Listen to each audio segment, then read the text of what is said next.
Bueno, llegó el momento de hablar con el encargado de los storyboards de Onward, Unidos, que esta semana hace su debut. Kelsey, it's a great pleasure to meet you. Welcome Now, to Pixar. today we learn a lot about movie making, about animation, about the storyboards, about bringing to life what's on your mind. Yeah. Setups in the process. You're in charge of storyboards and to give the first look of what the movie is going to look like. Yeah.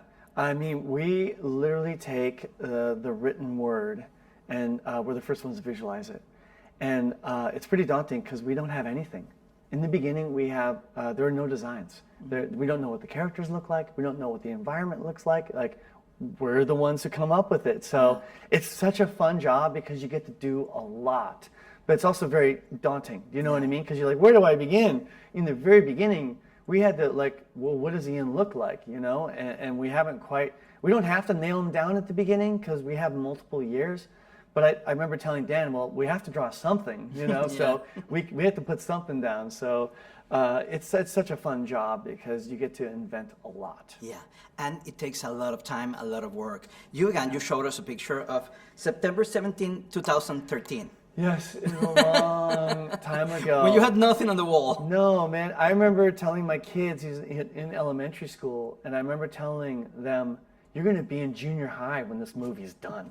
Yeah. That's crazy, yeah. And you're right, you start in an empty room.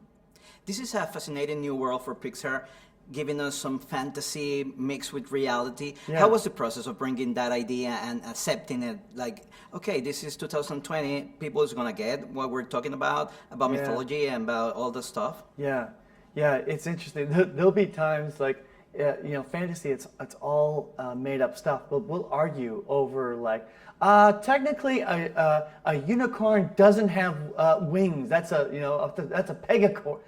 A pega, what is it called? Pegasus? What is it called? Pegacorn. I think I got that wrong. I can't remember what, I don't even know.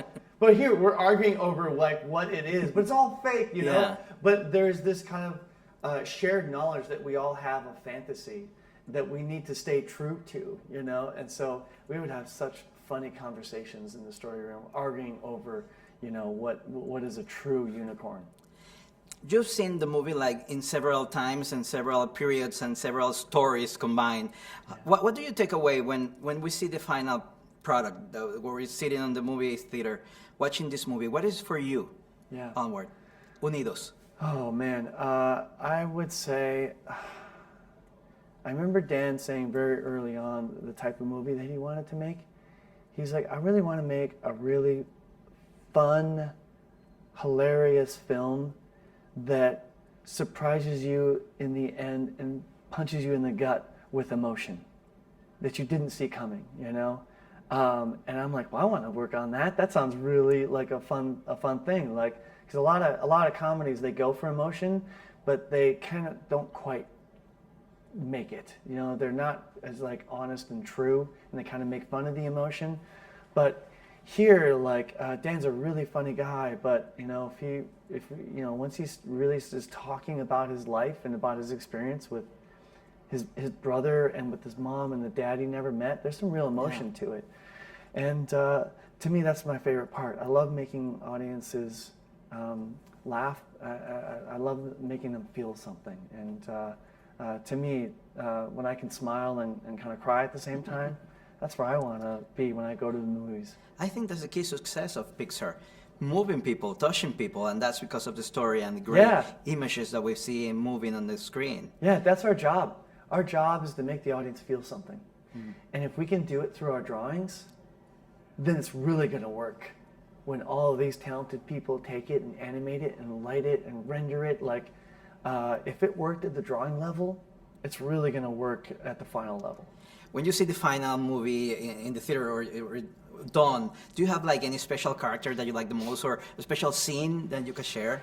You know what character I love the most? This might surprise you because it's not even, you may not even think of it as a character, but I always say Guinevere. Guinevere is my favorite character. Yeah, it's funny when people call it the van, or you know, there's different departments here. There's the character department and sets department, and Guinevere was put in the sets department, and it always kind of slightly bummed me that she wasn't in the character department, because I see her as a character. Yeah, of course. Not just like I see it like the way Barley sees it.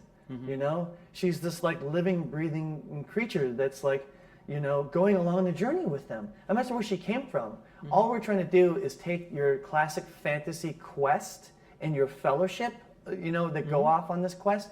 We're just doing it in a modern way. And they always get on a horse and head off.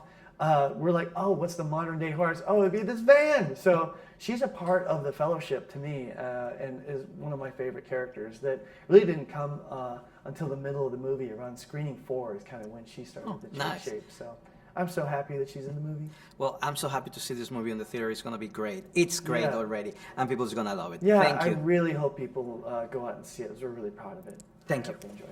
It's a Thanks, pleasure. man. Yeah, thanks a lot.